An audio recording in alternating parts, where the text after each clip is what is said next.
यांची प्रकृती बरी व्हावी यासाठी महाआरती संपन्न। याबाबत सविस्तर वृत्त असे की दिनांक 28/9/2024 रोजी श्रद्धा सबुरीचे विश्वाला संदेश देणारे सर्व धर्म समभावचे प्रतीक असणारे सबका मालिक एक साईबाबा मंदिर साई कॉर्नर येथे संघर्ष योद्धा मनोज दादा जरांगे पाटील यांची प्रकृती बरी व्हावी याकरिता साईबाबांना साकडे घालण्यात आले व एकादशी निमित्त महाआरती करण्यात आली। मनोज दादा लवकरात लवकर बरे व्हावे हीच साईचरणी प्रार्थना करण्यात आली आहे। या महाआरतीचे सकल मराठा सेवक कोपरगाव शहर व तालुक्याच्या वतीने आयोजन करण्यात आले होते।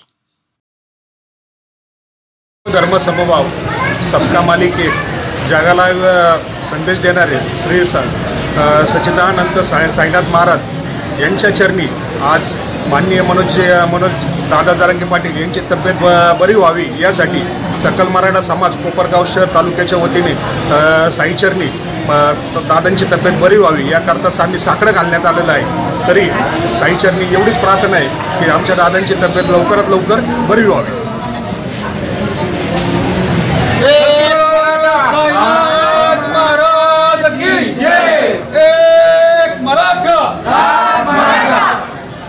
साई बाबा की जय, साई बाबा की जय,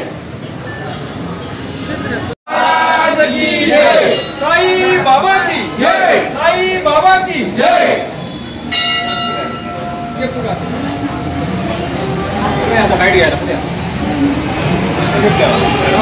आज या ठिकाणी आम्ही सर्व मराठा बांधव आणि भगिनी यासाठी उपस्थित आहोत। मराठा संघर्ष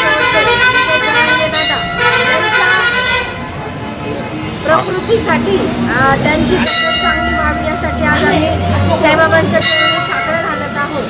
आज आम्ही बघतो की आजपर्यंत आमच्या मराठा समाजाला जरांगे दादांसारखे कोणीच वाली नव्हते आणि समाजाच्या उद्धारासाठी समाजाच्या न्याय हक्कासाठी कोणी लढायला तयार नव्हते।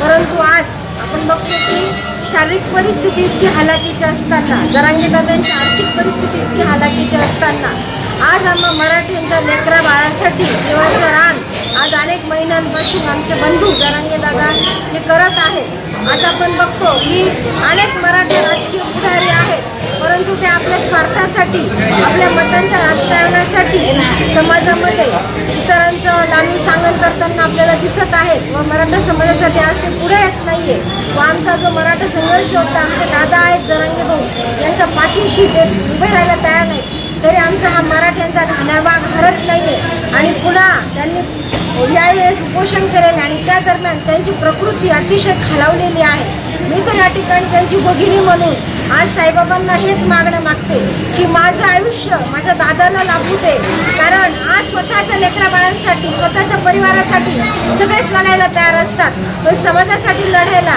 असं कोणी आपली जीव हातावर घेऊन कोणी तयार होत नसतं आणि तेच काम आज मराठ्यांना एक धीर आधारबळ म्हणून आज आमचे जरांगे दादा झालेले आहेत। म्हणून मी पुन्हा या ठिकाणी साईबाबांना म्हणते की माझं आयुष्य माझ्या दादाला लाभू दे व त्यांच्या प्रकृतीमध्ये सुधारणा कर एवढं गोष्टी